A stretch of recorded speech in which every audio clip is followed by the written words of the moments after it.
여러분 안녕하십니까? 라디오 전망대 이용선입니다.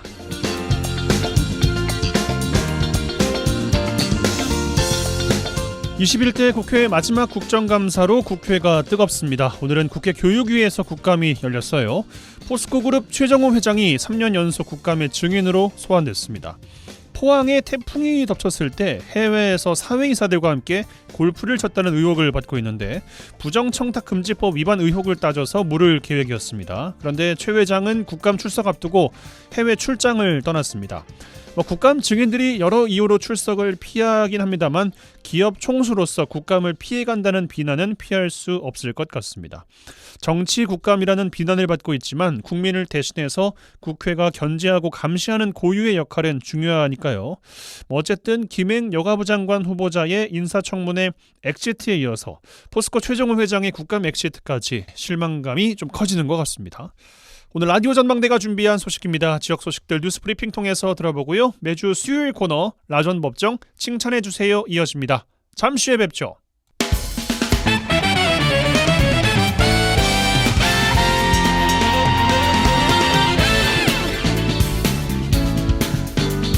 네, 10월 11일 수요일입니다. 라디오 전망대 시작합니다. 먼저 우리 지역 뉴스 정리해보죠. 뉴스 브리핑 GBS 뉴스의 차범준 편집국장과 함께합니다. 전화 연결돼 있어요. 안녕하십니까? 네, 안녕하세요. 네, 자 여수에서 시작합니다. 여수 돌산에 소재한 한 리조트 업체가 여수시 공무원을 대상으로 여수시의 부당한 조치 때문에 손해를 입었다면서 억대의 손해배상 소송을 제기했어요.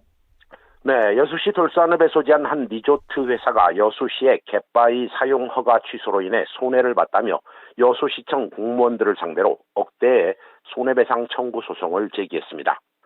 돌산읍에 소재한 리조트 업체인 예술랜드는 최근 광주지방법원에 지난 2020년 여수시의 지시로 태풍으로 파손된 갯바위 데크를 복구했지만 이후 여수시가 태도를 바꾸어 복구가 아닌 철거와 원상 회복을 명령해 막대한 손해를 봤다며 당시 담당 공무원 2명을 상대로 1억 원대에 달하는 손해배상 청구 소송을 제기했다고 밝혔습니다.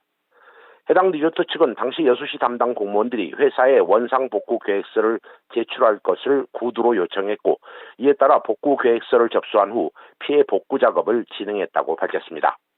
업체 측은 여수시가 갯바위 피해 복구를 지시하면서 갯바위 사용 허가 취소를 수용하면 6개월 후에 신규 허가를 내주겠다고 제안해 협의 끝에 여수시의 제안을 수용했지만 나중에 여수시가 이를 지키지 않아 결국 막대한 손해를 입었다고 주장하고 있습니다. 예, 그러니까 여수시 담당 공무원이 업체에 한 약속을 지키지 않았다. 그래서 업체가 손해를 입었다라는 내용이고 해당 논란 관련해서는 전남도 행정심판위원회가 당시 여수시의 허가 취소가 위법했다는 결정을 이미 내린 바 있습니다.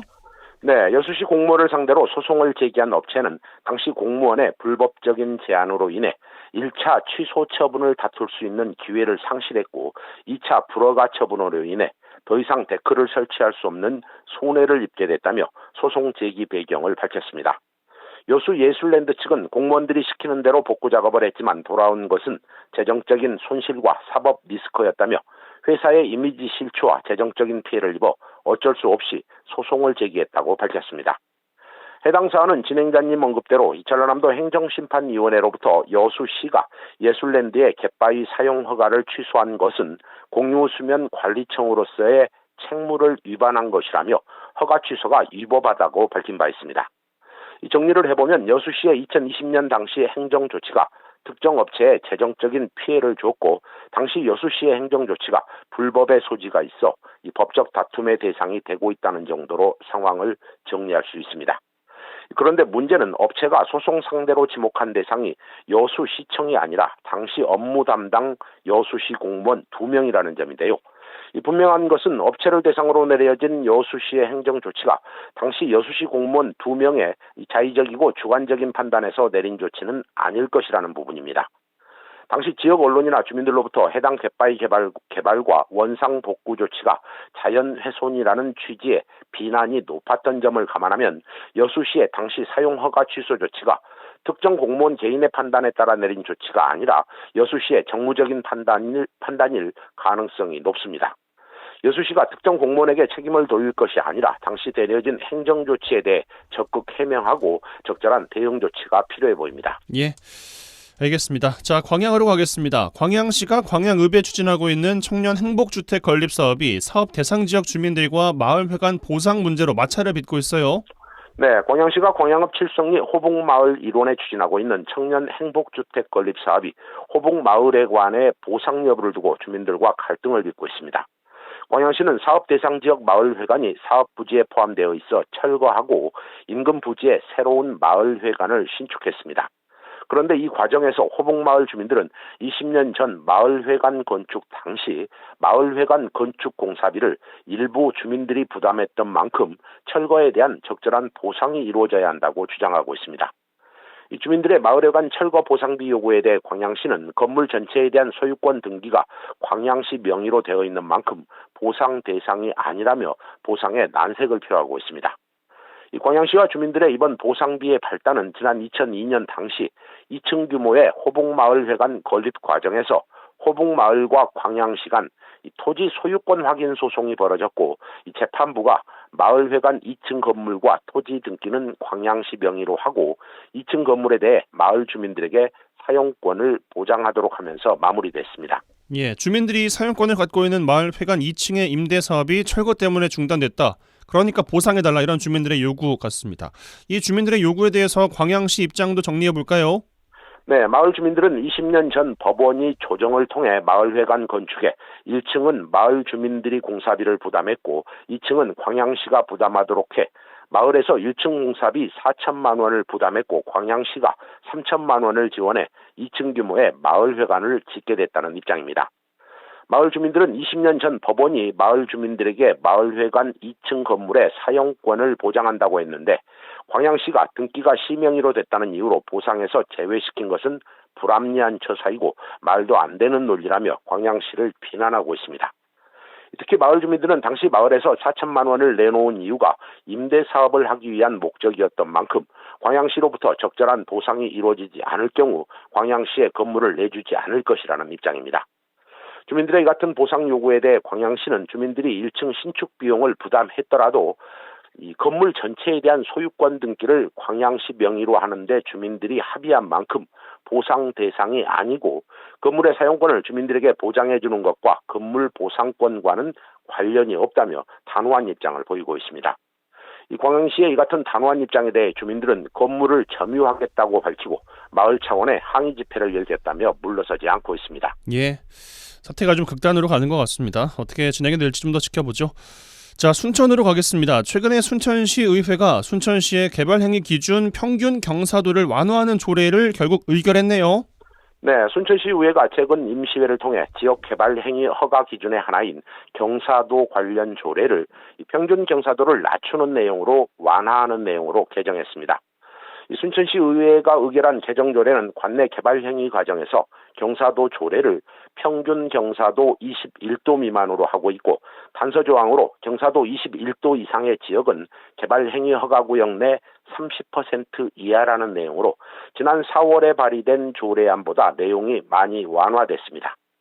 순천시 의회의 이번 경사도 관련 조례 개정은 그동안 시의회가 수차례에 걸쳐 시민과의 간담회를 통해 다양한 의견을 들었고 조례를 개정했다는 명분을 내놓고 있지만 지역에서는 여전히 찬반 의견이 엇갈리고 있습니다. 예, 개발을 기대하는 사업자 입장에서는 조례 개정이 득이 되겠습니다만 환경 보존 측면에서는 완화된 기준에 대한 우려는 당연히 나오지 않겠습니까?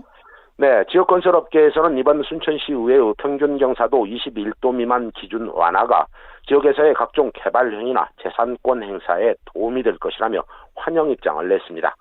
하지만 순천 지역 환경단체에서는 개발행위 허가 조례는 국토의 난개발이나 무분별한 자연 훼손을 방지하기 위해 제정된 것으로 아무 문제 없이 지켜오던 조례를 평균 경사도로 변경한 것은 문제가 있고 그동안 평균 경사도 완화는 지역 측량협회나 건축협회를 중심으로 꾸준히 주장된 내용이어서 앞으로 난개발이나 특혜 개발이 우려가 크다며 우려의 입장을 보이고 있습니다. 예, 개정된 조례의 파급 효과가 지역 산림이나 훼손 방향으로 작용하는지 면밀하게 관찰이 필요해 보이고 문제 발생하면 즉각 조례도 재개정 조치 등에 필요한 부분들이 있을 것 같습니다. 뉴스브리핑 GBS 뉴스의 차범준 편집국장과 함께했어요. 고맙습니다. 네, 고맙습니다.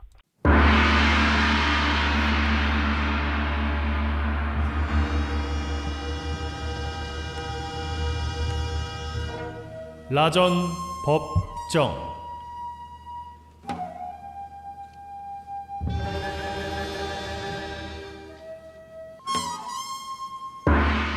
내 생각만 옳은 것은 아니다, 이런 주장도 있다. 이슈를 바라보는 눈을 키워드립니다. 라디오 전망대 라전 법정 시간입니다. 매주 수요일 시간 오늘도 두 분과 함께합니다. 부부 변호사 송하진, 이결아 변호사 두 분 어서 오십시오. 네, 안녕하세요. 안녕하세요. 예, 또 한 주간 잘 보내셨습니까? 네. 뭐 하고 지내셨습니까? 한 주 어떻게 지나갔지? 연휴가 있었잖아요. 네. 한글날이요. 연휴. 네. 네, 한글날 좋은 날이죠. 네, 좋은 날이죠. 좋은 예. 날입니다. 예.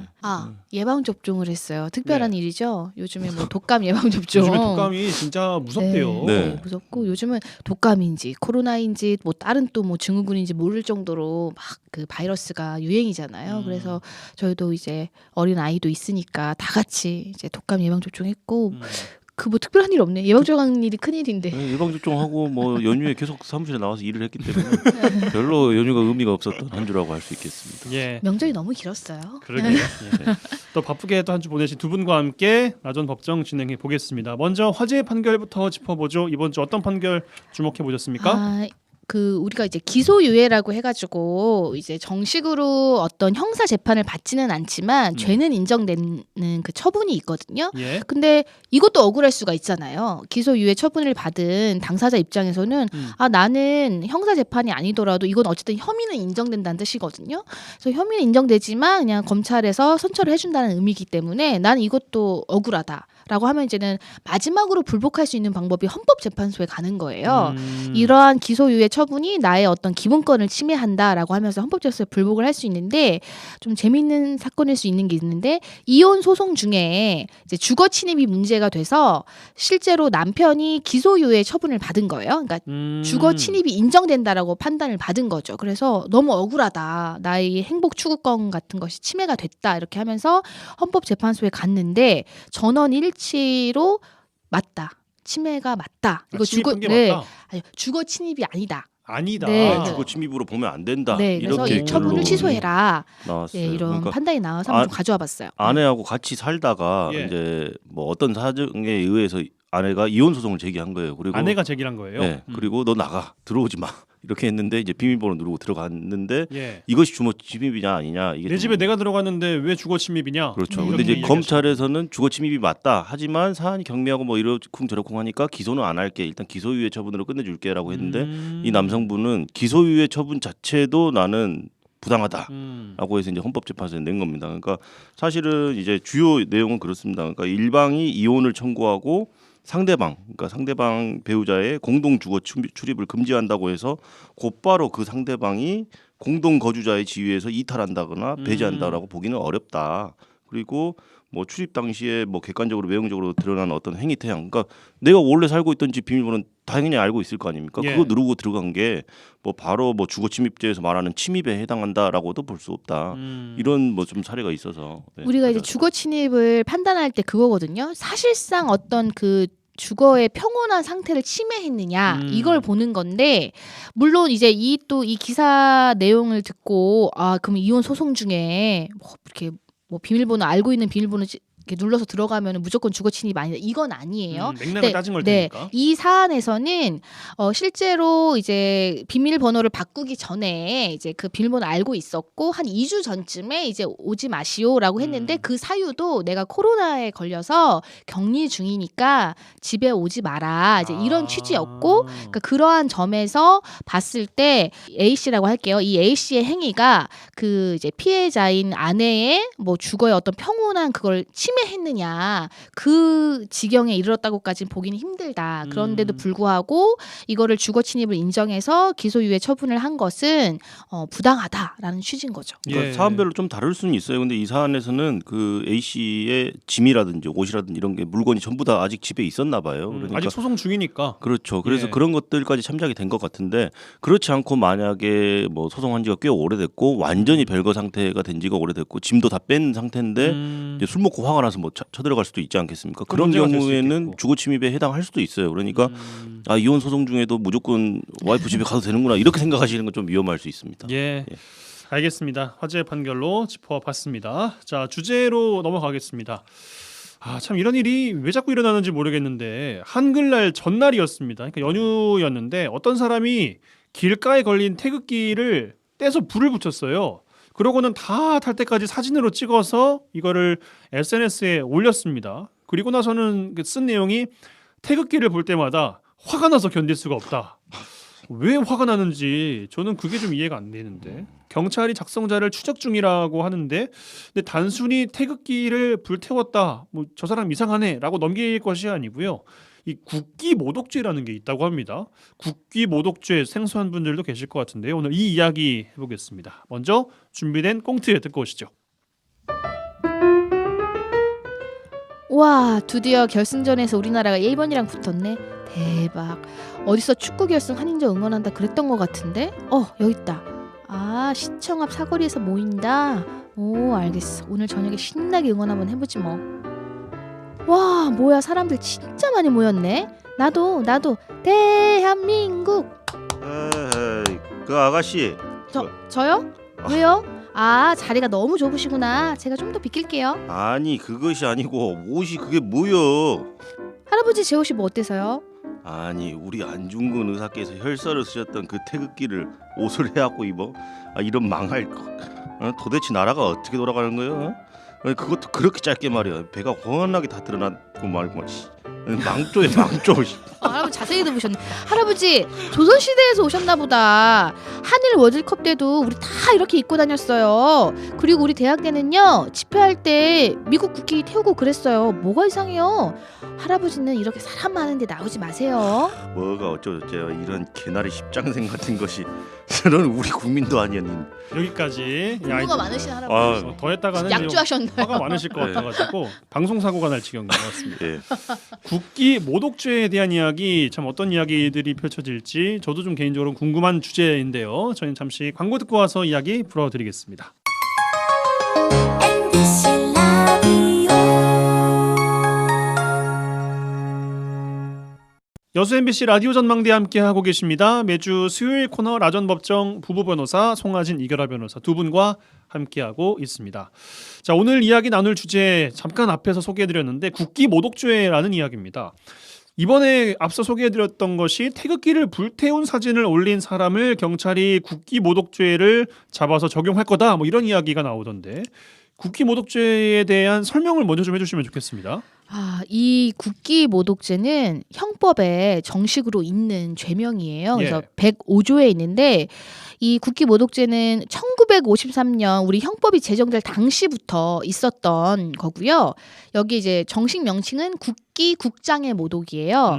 국기와 국장이라는 것은 한 나라의 상징을 말하는 거죠. 그래서 이제 국민의 어떤 정신적인 통일의 그런 것을 유형적으로 표적하는 거다라고 해서 이거는 존중받아야 된다라고 해서 이거를 훼손하는 행위는 처벌을 해야 된다 이런 어떤 그런 법감정에서 출발을 된 건데 근데 이제 중요한 거는 이게 들어가 있어요. 대한민국을 모욕할 목적으로 국기 또는 국장을 손상, 제거 또는 오욕한 자는 5년 이하의 징역이나 금고, 그다음에 10년 이하의 자격정지 또는 700만 원 이하의 벌금에 처하도록 되어 있습니다. 꽤 센 거 아니에요? 그렇죠. 굉장히 형량이 높죠. 예.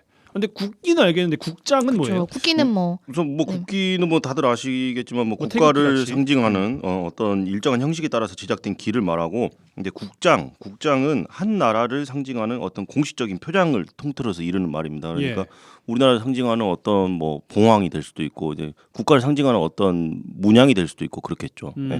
그 제가 알고 있기로는 만약에 태극기나 이런 거 집에 있는 것이 좀 훼손되거나 아니면 뭐 찢어지거나 이러면은 그 소각해야 되는 걸로 알고 있는데 요즘엔 뭐 함부로 뭐 태우지를 못하니까 그렇죠. 그냥 뭐 그 복지센터 같은데 네, 동사무소 그렇습니다. 같은 데다가 주면은 알아서 모아가지고 함께 폐기한다 이런 맞습니다. 정도는 알고 있거든요. 네네. 근데 절대로 따로 뭐 태우면 안 된다는 거야 뭐 또 이런 생각도 하실 것 같고 오늘 좀 다 정리를 좀 해드려보겠습니다. 공공기관에 개양된 것이나 공용으로 사용된 그러니까 길가에 공휴일 되면은 국가 공휴일 되면은 태극기들 쫙 걸려 있잖아요. 그것만 해당이 된다는 건지 아니면 전부 다 해당이 된다는 건지도 궁금하거든요. 이거에 대해서 제가 말할게요. 그 헌법재판소가 명시적으로 얘기를 했는데요. 예. 이 국기 모독죄에서 처벌하고자 하는 행위 객체에서는 이 국기는 대한민국 국기법이 또 있습니다. 예. 대한민국 국기법이 정하는 규격에 부합할 필요도 없고요.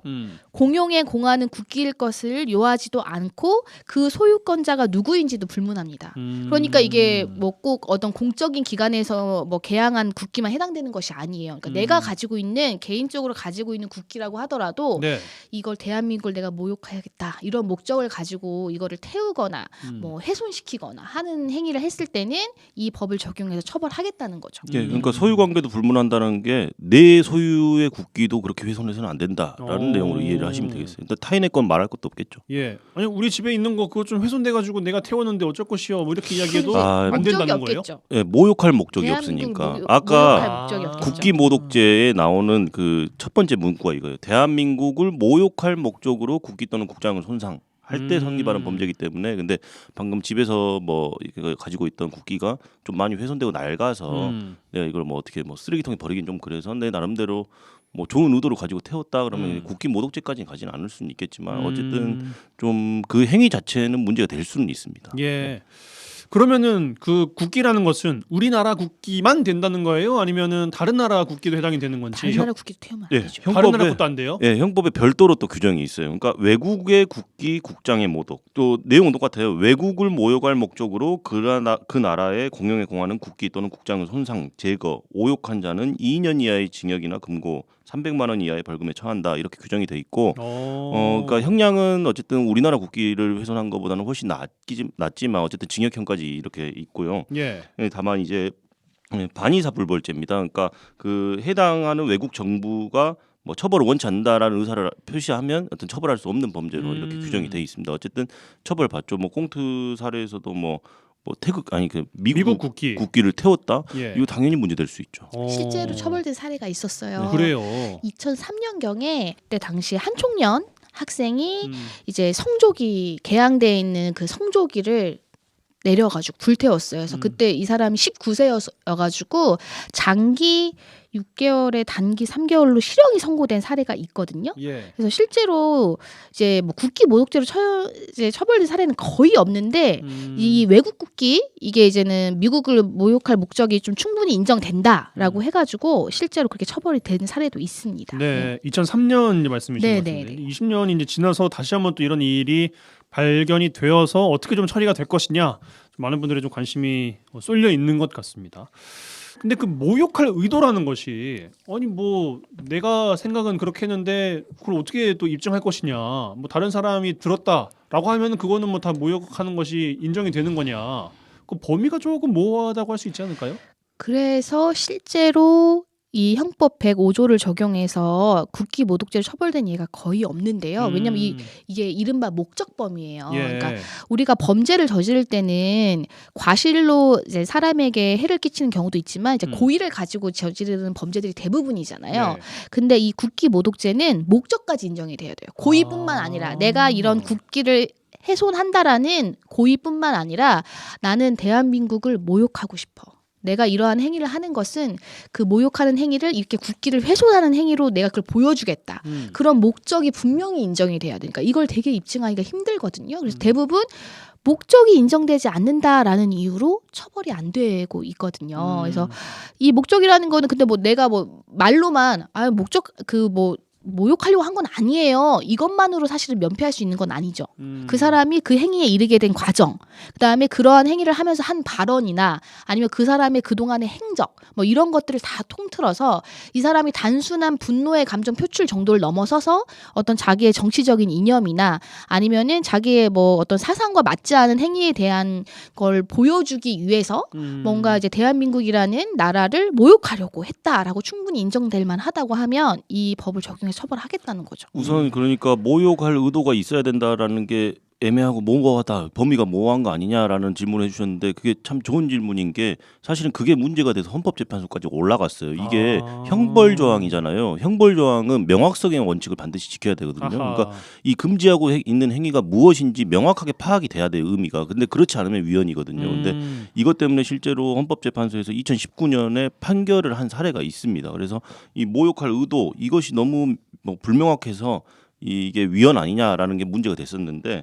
헌법재판소에서는 그렇지 않다. 이거 합헌이다. 그러니까 충분히 그 의미가 파악될 수 있다. 이렇게 봤는데 이제 이 모욕이라는 것은 대상의 사회적 평가를 저해할 만한 어떤 추상적 판단이나 결명적 감정을 표현하는 건데 이제 대한민국을 모욕한다는 것은 국가 공동체인 대한민국의 사회적 평가를 저해할 만한 어떤 추상적, 경멸적 감정을 표현하는 것을 의미한다고 볼 수 있고 이런 거는 뭐 사회 통념이라든지 건전한 상식에 따라서 개별적으로 얼마든지 판단될 수 있다. 그래서 애매하거나 모호한 조항이 아니다. 명확하게 파악할 수 있지 않느냐. 일반적인 사람이라면 누구나 이 모욕할 의도가 있는지 없는지 충분히 그 시시비비를 따져서 가릴 수가 있다.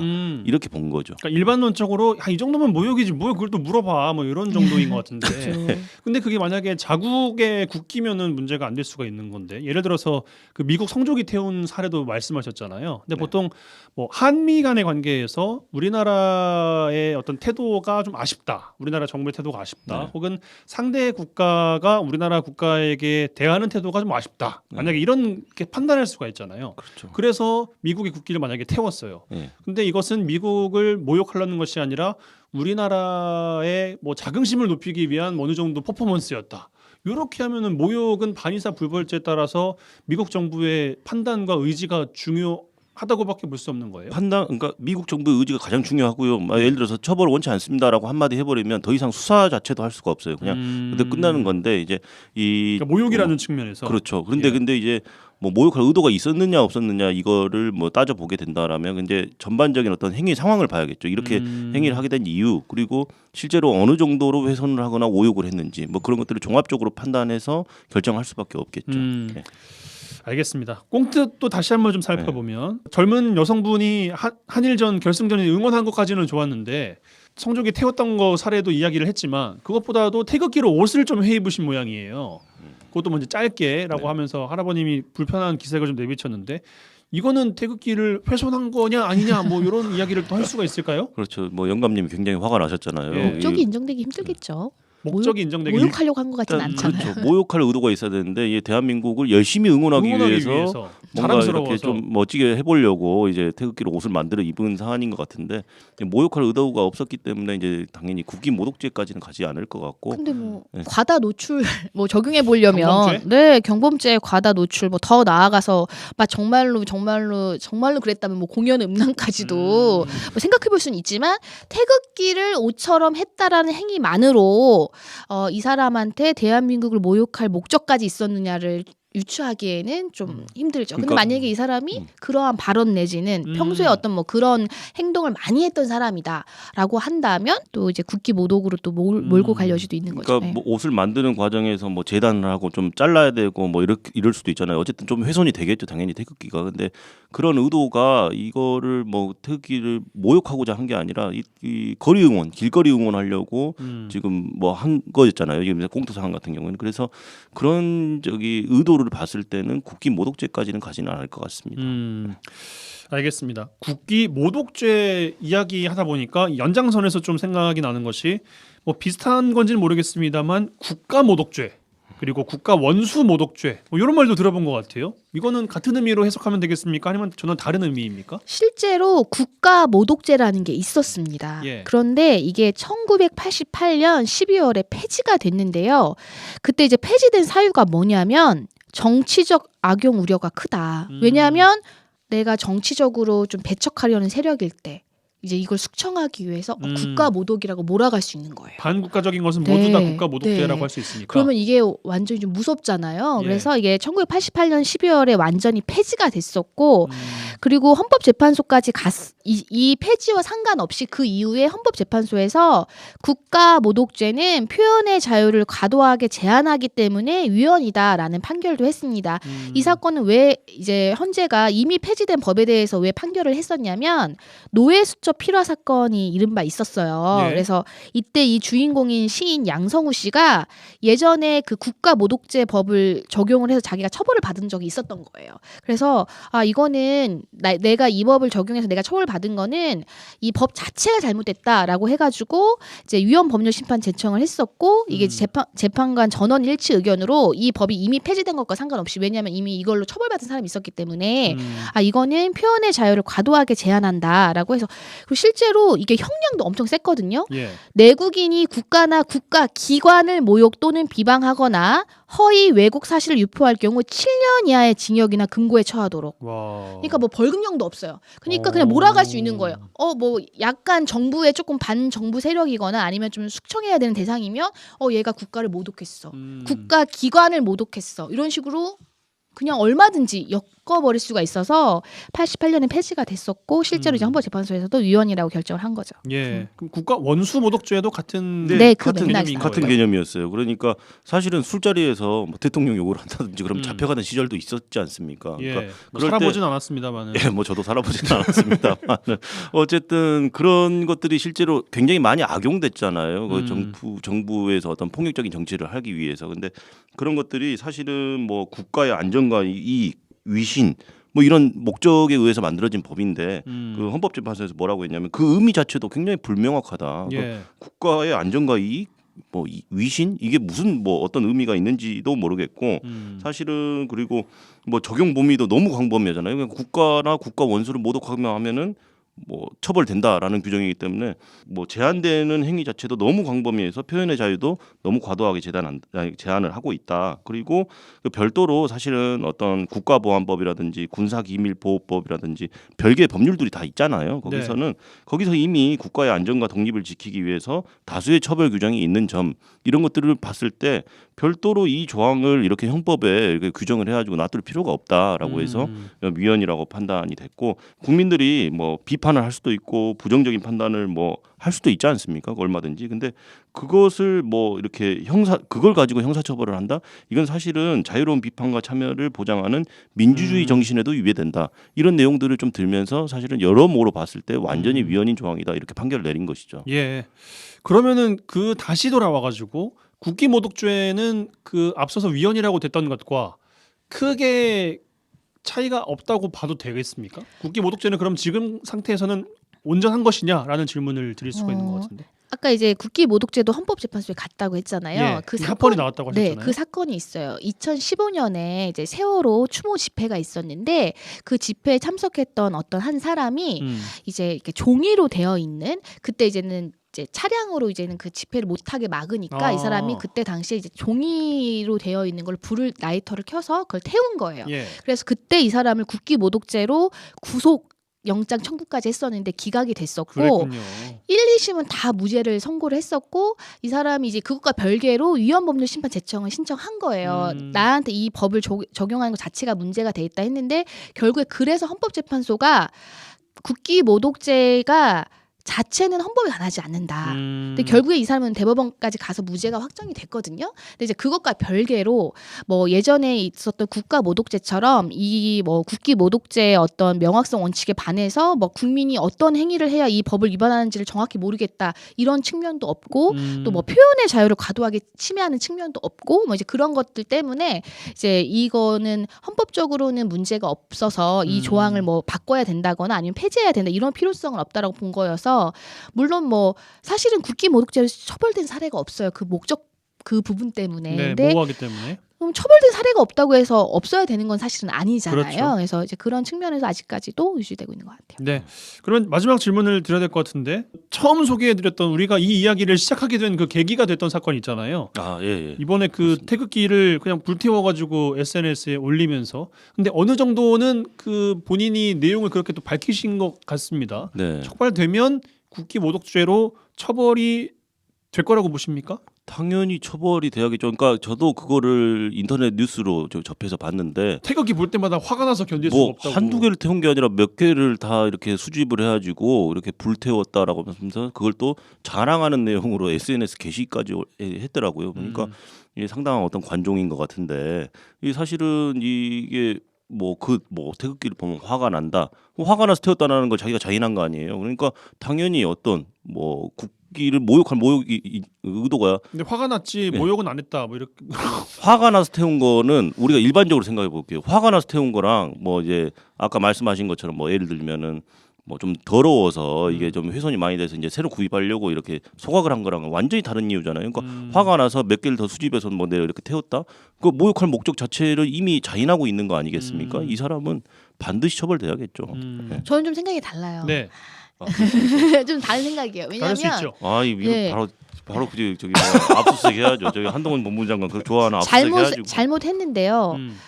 화가 난다. 태극기를 보니까 뭐 부부간의 의견 다를 수 있어요. 대한민국은 뭐 이게 미래도 없고 뭐 형편없는 나라고 뭐 막 이렇게 해서 막 너무 막 태극기 의미 없다. 저거 뭐 이렇게 했다라면 모르겠는데 화가 난다는 게 참 애매해요. 왜 그러니까 정치가 제대로 안 돌아가서 화가 난다라든지 아니면은 뭐 이게 뭔가 있을 거 아니에요. 그러니까 거기에서 모욕의 의미를 찾아야 될 것이고 이제 물론 이거는 어쨌든 뭐 재물손괴죄나 뭐 공용물 손상죄나 다른 어떤 법률을 적용해서 어쨌든 처벌은 해야 된다고는 보이는데 국기 모독죄가 인정이 될지는 만약에 이게 국기 모독죄가 인정이 된다면 거의 첫 사례가 되지 않을까 싶어요. 왜냐하면 목적이 잘 인정 안 되거든. 왜냐하면 우리가 집회에서 정치인들도 막 태극기를 막 발로 밟는 퍼포먼스를 한다거나 네. 막 불로 태우는 퍼포먼스 하거든요.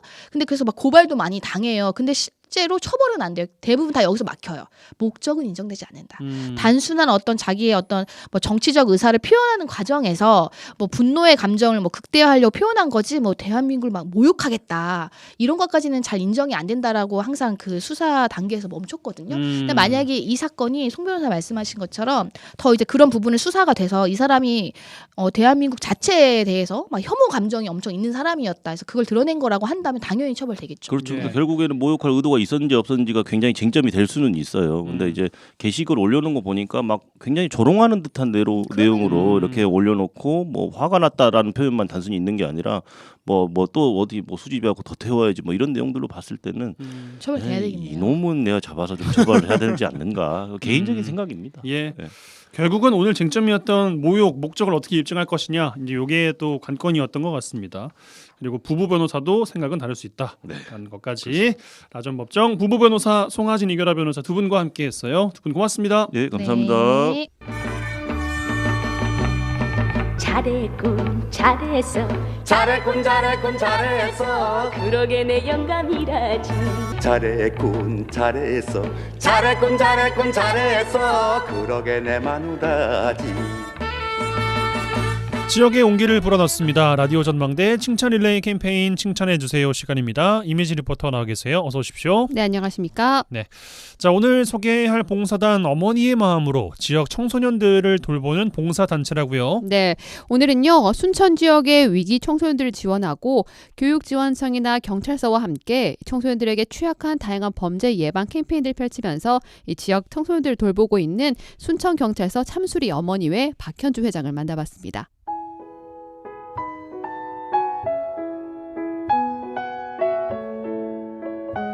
순천경찰서 참수리 어머니의 회장 박현주입니다. 순천경찰서 참수리 어머니회라고 명칭은 그렇고요. 순천 관내에 저소득 취약계층 극빈층 아이들을 케어를 하고 물품이나 생필품, 신학기 때는 장학금 조금 이렇게 봉사를 하고 있습니다. 처음에 25명으로 시작했다가 지금은 한 20여 명 됩니다. 지역 순천시에 거주하고 있는 여성단체입니다. 예전에는 한 20년이 넘은 의경 어머니회라는 단체로 의경들을 상대로 케어를 해주는 봉사를 해주는 그런 단체였습니다. 군 복무하고 있는 의경들을 상대로 매월 간식을 이렇게 넣어줬고요. 정신적인 엄마의 마음으로 케어를 해주는 그런 역할을 했습니다.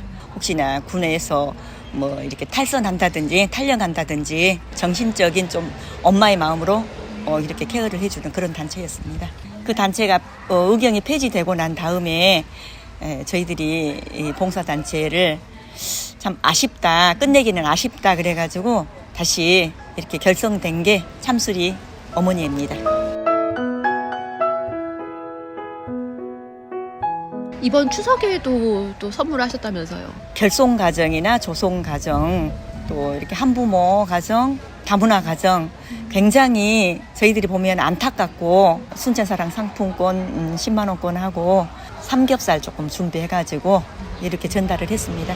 저희들이 직접 전달은 하지 않고 경찰서로 전달을 해가지고 왜냐하면 아이들이 굉장히 부끄러워하고 그럴 수 있으니까 경찰서에다 전달을 해서 거기서 또 경찰서에서 직원들이 가서 전달을 해주고 사진으로만 이렇게 전달을 받고 그렇습니다. 사진 보고 어떠셨어요? 마음이 아프죠. 굉장히 마음이 아프죠. 가정 형편이 보면 사진들 보면 그렇게 나타나잖아요. 얼굴에가 가슴이 좀 미어지죠. 엄마들이니까 내 자녀들 같고 그런 마음으로 봉사를 하다 보니까 많이 가슴이 아프죠. 아이들이 뭐가 필요할까? 신학기 되면 장학금, 어린이날, 그리고 연말, 명절 이럴 때 이렇게 챙기고 있는데 마음은 정말 한없이 더 챙겨주고 싶지만 우리 어머니 회에 여건에 맞춰서 이렇게 조금씩 이렇게 봉사를 하고 있습니다. 적은 인원, 소수 인원으로 봉사를 잘하고 있다는 그런 칭찬도 많이 받았습니다. 조금 우리가 그 일부 얼마 되지 않는 금액이지만 회원들이 자발적으로 이렇게 회비를 내가지고 그런 봉사를 하고 있다는 거에 대해서 굉장히 큰 보람을 느끼고 있습니다.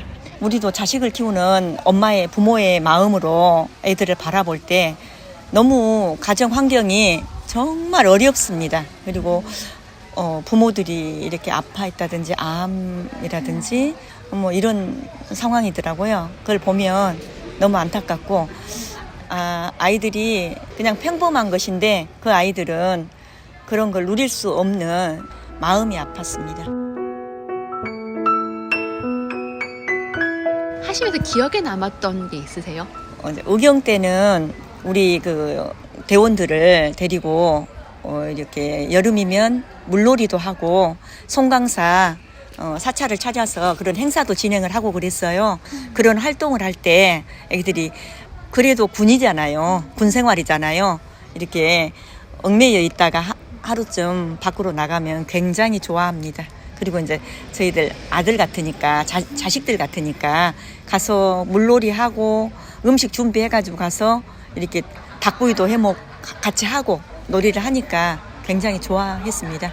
저도 그때 당시 2013년도에 우리 아들이 의경으로 복무를 했어요. 그런 봉사라는 게 정말 남달랐습니다. 명절을 맞이해가지고 할머니하고 사는 학생 집을 찾아가서 청소를 해주고 다 정리정돈을 해주고 그런 일도 했습니다. 의경들만 케어하는 게 아니고 그런데 의경들이 이제 그런 정신을 배울 수 있도록 사회 봉사하는 걸 배울 수 있도록 그런 것도 해봤습니다. 의경들이 가서 해보고 너무 기뻤다고 정말 보람됐다고 그런 얘기를 했습니다. 그런 거 정리정돈해주고 할머니랑 애기하고 사는 집에 가서 그런 거 해주고 이제 먹거리 좀 전달해주고 이럴 때는 굉장히 힘들지만 굉장히 보람을 느끼죠. 서로 간에. 선생님 이렇게 계속해서 이 젊은 팬들에서 봉사를 하신 이유가 있으세요?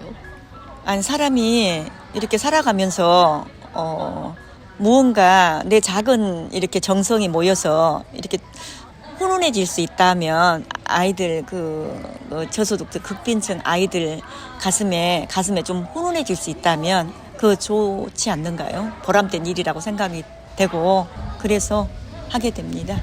엄마의 마음으로 아이들한테 하고 싶은 말이 있으세요 혹시? 좌절하지 말고 조금 희망을 갖고 용기를 갖고 좀 잘 성장을 했으면 좋겠다 이런 생각입니다. 지금 현재 상황이 어려운 형편에 처해 있을지라도 또 미래는 더 밝을 수 있잖아요. 아이들이 나는 우리 집 가정은 나는 왜 이럴까 이런 생각을 할 거 아닌가요.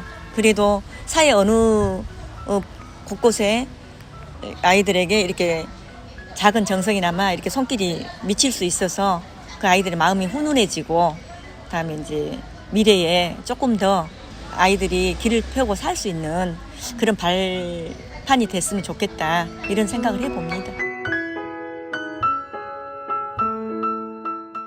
아직도